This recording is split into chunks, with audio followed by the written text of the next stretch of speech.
이번에는 리차드 번스타인의 최신 뉴스레터 내용을 소개하려고 합니다. 최근에 제가 키움증권에서 방송했던 이야기와 맥락이 다 있는 부분이 있는데요.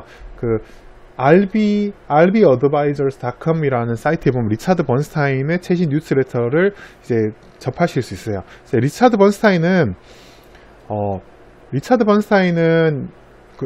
최근에 이제 개인 투자자들에 조금 알려진 거는 소음과 투자라는 책이랑 그 다음에 스타일 투자 전략, 이 두 책을 쓰면서 일약 스타가 된 사람이라서 그 책이 최근에 이제 번역되고 재번역되고 하면서 사람들한테 알려지게 됐는데요.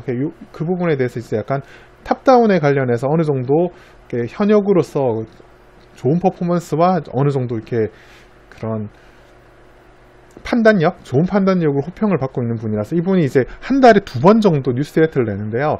이번에 연말이라서 한번 낸 내용과 그 다음에 내년 초에 2번에 나누어서 지금 연말 연초에 관련된 이슈에 대해서 이야기를 한 게 있는데 그 부분을 한번 간단하게 한번 볼게요.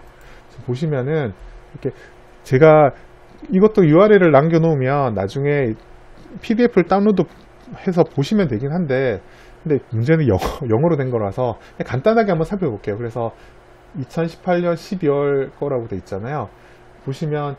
여기 보시면 어떤 이야기가 돼 있냐면 쭉 한번 볼게요. 그래서 지금 보면 쭉 긴 시간 동안 이 그림이 보이나요? 너무 작나요? 네, 이렇게 해서 보여드릴게요. 화면을 키워서 보여드리면 영어 발음이 구려가지고 하시는데 무슨 말이냐면 그러니까 돼 있죠? 기회가 있을 수도 있다. 기회가 있을 수 있다 라고 하는데 무슨 말이냐면 irrational fears죠. 그러니까 비이성적인 공포가 점점 만연되어 있기 때문에 투자자들 사이에 만연되어 있기 때문에 그게 오히려 기회가 될 수도 있다라는 표현을 썼는데 제가 썼던 표현 조금 전에 제가 평소에 가졌던 생각이랑 일치하는 부분이라서 좀 반가웠습니다. 이게 이제 이번 연말에 한번 내고요. 내년 초에도 한번 내니까 제가 또 이번에 콘텐츠를 올리고 나서 반응이 좋으면 또 이제 그 부분도 핵심적인 부분을 좀 추려가지고 설명을 좀 드릴까요.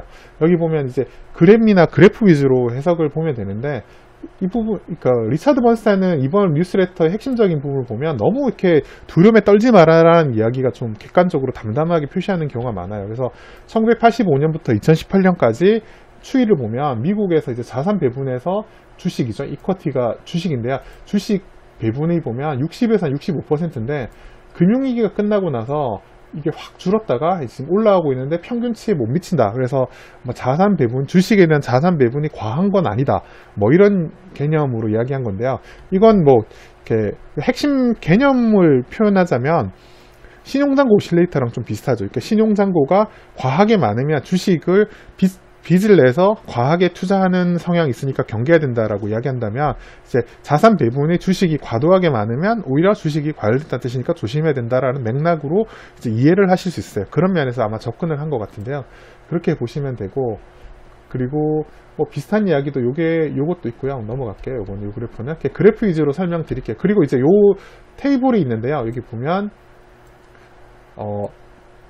장단기 금리 커브에 관한 이야기가 나오는데 이거는 최근에 트위터에서도 비슷한 이야기를 한번 한 적이 있는데 이거는 5년, 2년 역전된 게 아니라 10년, 2년 일드 커브가 역전된 부분에 대해서 있었던 일에 대해서인데 1965년부터 2018년 사이에 10년, 2년이 역전되고 나서 이제 그런 베어 마켓이 발생하는 데까지 얼마나 걸렸냐라고 쭉 이야기를 하면 여기 좀 짧았던 적이 있긴 한데요. 그걸 제외하고 나머지는 평균적으로 한 17개월 정도, 17개월이면 거의 1년 반 정도죠. 그러니까 1년 반 정도 있다가 불경기가 오더라 라고 하는 이야기예요. 그래서 아직 이제 장당 10년 빼기 2년은 장단기 금리 스프레드가 많이 줄어드는 상태인데 역전이 되고 나서도 한참 한 15개월이면 투자하는 입장에서 꽤 긴 시간이에요.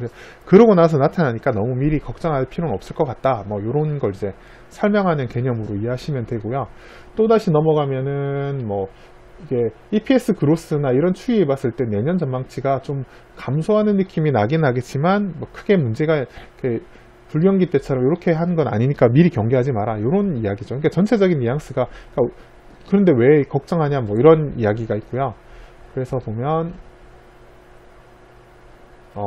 그리고 이제 여기 브렌트 오일 가격이 여기 브렌트 오일을 설명했는데 WTI도 마찬가지겠지만 유가가 급등했다 급나간 부분에 대해서 사람들이 이게 좀 걱정하죠. 왜냐면 유가가 2014년에 유가가 폭락하기로 했지만 금융위기 때도 유가가 폭락해서 원자재가 막판에 랠리를 벼이다가 폭락하면 불경기로 베어마켓으로 가는 경우가 많았기 때문에 그 부분을 좀 걱정할 수 있는 부분을 이야기를 하는 건데, 여기에서 쭉 내용을 살펴보면 일일이 다 설명을 하진 않는데, 제 생각에 누가 이걸 좀 번역을 정기적으로 해서 블로그에 올려주면 좋긴 한데, 제가 번역 능력은 좀 딸려서 핵심적인 건 설명할 수 있는데, 네. 그래서 뭐 그런 거고요. 거기서 내용을 좀 읽어보면 지금 그 볼라틸리티가 이제 변동성이거든요. 그러니까 시장의 변동성이 커지는 게 좀 그런 가계기업 정부에서 가계나 기업에 있어서 그런 것들이 변동성이 막 노출되거나 그런 거라기보다는 좀 정치적인 이슈나 그런 것들에 의해서 폴리티컬 이슈, 뭐 트럼프 대통령 이런 이슈에 의해서 좀 변동성이 커지는 게 아니냐, 이런 식의 이야기를 주로 설명하고 있어요. 그러니까 리차드 번스타인이 이야기했던 건데, 저는 이제 이걸 하면서 이제 설명을 드리는 건데, 방송하고 나서 이제 어제 읽어보면서 이 내용을 보면서 되게 반가웠거든요. 그래서 전체적으로 맥락을 보면 제가 그 유튜브에서 이전에 방송했던 내용과 맥락이 다 있는 거죠. 그래서 이 부분을 한번 소개를 해드리고 싶었습니다. 뭐 리차드 번스타인 이야기랑 제가 최근에 했던 이야기, 그리고 조금 전에 했던 이야기랑 거의 맥락이 다 있는 거죠. 그렇게 이해를 하시면 될 것 같아서 구독하기, 좋아요, 잘 읽었다는 댓글 남겨주세요. 큰 힘이 됩니다. 사랑을